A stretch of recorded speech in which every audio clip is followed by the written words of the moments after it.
Forget the normal political spectrum. We are watching a five-alarm constitutional fire. The recent Donald Trump event in Washington, D.C. was not a court ruling or a policy announcement. It was a political act confirming the most alarming truth. The sacred lines between outright fabrication, political theater, and the solemn duty of public office have been entirely and intentionally erased. This is the profoundly unsettling evolution of American political leadership. This appearance was intended to project strength, control, and inevitability, but for any seasoned observer of legal norms and constitutional behavior, it achieved the precise opposite. It was a visible and frantic attempt to apply political superglue to a movement that is fragmenting internally, desperately trying to prove it still commands attention and, more critically, belief. This is no longer about winning an election. It's about sustaining a self-serving myth at the expense of institutional integrity. We saw a cascade of politically and institutionally corrosive behaviors, high-ranking elected officials shamelessly reinforcing a lie about a fabricated international award, a calculated public escalation of racial and nativist rhetoric that damages the very fabric of national unity, and a profound, visible disconnect from the economic hardships that millions of Americans are currently enduring. This entire spectacle is not just an unfortunate news cycle. It raises foundational questions about the rule of law, the integrity of the oath of office taken by every single congressman involved, and the dangerous precedent being set for future executive power. When political survival depends on the total rejection of verifiable facts, the constitutional system of checks and balances begins to lose its footing. Today's comprehensive analysis will take you deep inside this institutional failure. We will analyze the legal crisis of public accountability when the truth is no longer protected by those sworn to office. We will look at the historical context of the 1980s farm crisis to understand why the current rural revolt against trade policy is a critical political shift. Most importantly, we will dissect how these isolated acts are converging to create an environment where the foundations of American democracy are becoming increasingly vulnerable. I am Daniel Kershaw, an independent legal and political journalist. I do not work for any party, campaign, or official institution. My analysis is driven solely by the facts, the Constitution, and the enduring principles of the rule of law. If the most powerful political movement in the country is willing to discard verifiable facts and constitutional norms to prop up its leader, where does the average citizen, the taxpayer, the business owner, the worker, turn when they need their legal rights protected? This is the fundamental question we must confront. Let's begin with the context.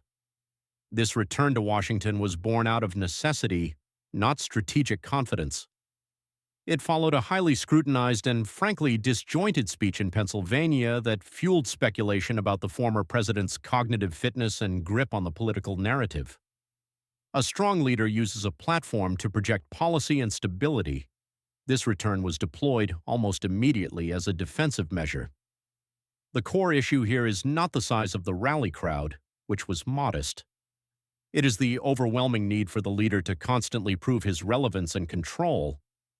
Every public appearance now operates less as a policy address and more as a political choreographed ritual.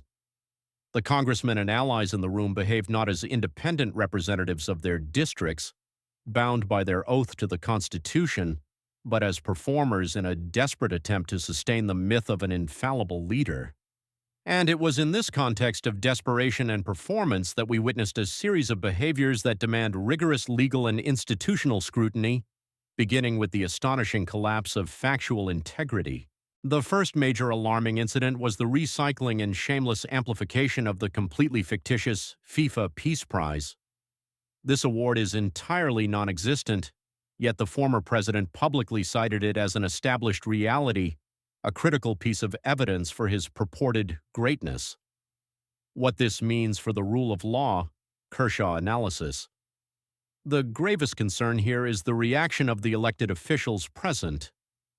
Not a single congressman sworn to uphold the Constitution offered a factual correction or even showed a moment of ethical hesitation.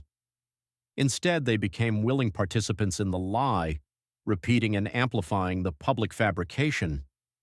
In our system, accountability, the mechanism that checks power, relies entirely on a shared foundational commitment to objective truth. When elected officials, particularly those in the legislative branch responsible for oversight, knowingly affirm a blatant falsehood, they are committing what I call a political contempt of reality. This act directly erodes public trust and fundamentally compromises their oath of office. The oath is a commitment to the constitutional order, and that order cannot function if the very concept of truth is subject to the leader's whim. This turns the legislative process into a cynical, predictable form of political theater. This isn't just harmless flattery. The moment the lie is deemed politically more valuable than the truth, the capacity for democratic debate, informed oversight, and rational compromise dies. When the American public or international partners cannot rely on elected officials to acknowledge basic verifiable facts, the entire system of checks and balances starts to buckle. The second deeply problematic element was the former president's calculated decision to deliberately repeat derogatory and racist terms toward African nations, combined with the suggestion that the U.S. should prioritize immigrants from primarily white European countries like Norway and Sweden. Constitutional and institutional damage. This is not a political gaffe or a slip of the tongue. It is a meticulously calculated strategy known as a dog whistle, aimed directly at energizing the most extreme nativist elements of the base. The former president understands that his political survival hinges less on expanding his appeal and more on intensifying the loyalty of a specific loud minority. Kershaw analysis on the presidency as an institution. This behavior sets a dangerous institutional precedent. The language used by a president or former president is not merely rhetoric. It carries legal and institutional weight. It shapes policy, informs the actions of the Justice Department, and dictates the tone of diplomacy. When a national leader normalizes and amplifies racial insults, he fundamentally weakens the nation's credibility on the global stage and its cohesion at home. This act is in direct defiance of the aspirational, equality-driven principles enshrined in the 14th Amendment and the ideals of a truly pluralistic republic. By publicly shifting the Overton window, the range of acceptable public discourse, the leader grants implicit permission for previously private prejudices to become public action. He emboldens extremist groups who feel validated. The ultimate consequence is that a leader who chooses to deliberately divide the citizenry, fueling racial hatred to win votes, is not defending the country. He is actively setting it against itself. This strategic radicalization is an attempt to substitute emotional conflict for genuine debate on economic and institutional failures. The third alarming signal was the former president's absolute disconnect from economic reality, specifically his unfounded claim that prices are falling while millions of Americans are battling a crushing affordability crisis in energy, food, housing, and transport. The failure of institutional transparency. Instead of offering data, he offers a political narrative designed to paper over undeniable facts. Worse, the suppression or slowing of official economic indicators by a political administration, turning the economy into an interactive fiction where facts are optional, is an institutional failure of the highest order. Transparency is the lifeblood of accountability. When data is suppressed, the press cannot hold the government accountable, Congress cannot legislate effectively, and citizens cannot make informed choices. This is a deliberate attempt to disarm the checks and balances designed to monitor executive power. The crucial rift, the rural revolt, and the law of tariffs. The most tangible consequence of this economic denial is manifesting in the rural heartland, historically the strongest pillar of the MAGA movement. This is where the legal and political crisis becomes intensely personal. Legal context of tariffs, Kershaw analysis. Tariffs fall into a complex legal area where Congress has delegated massive authority to the executive branch, often under legislation like the Trade Expansion Act or Section 232, citing national security. However, this power must be wielded with accountability. The tariffs imposed by the previous administration, often cited as a key policy achievement, have had the unintended consequence of destroying entire agricultural supply chains, crippling exports, and leaving farmers in financial ruin. The multi-billion-dollar bailouts were not a fix. They were a temporary legal measure that merely delayed the inevitable crash. Rural America now faces the real risk of reliving the 1980s farm crisis, a catastrophic period of mass foreclosures, skyrocketing debt, and the institutional failure of agricultural banks.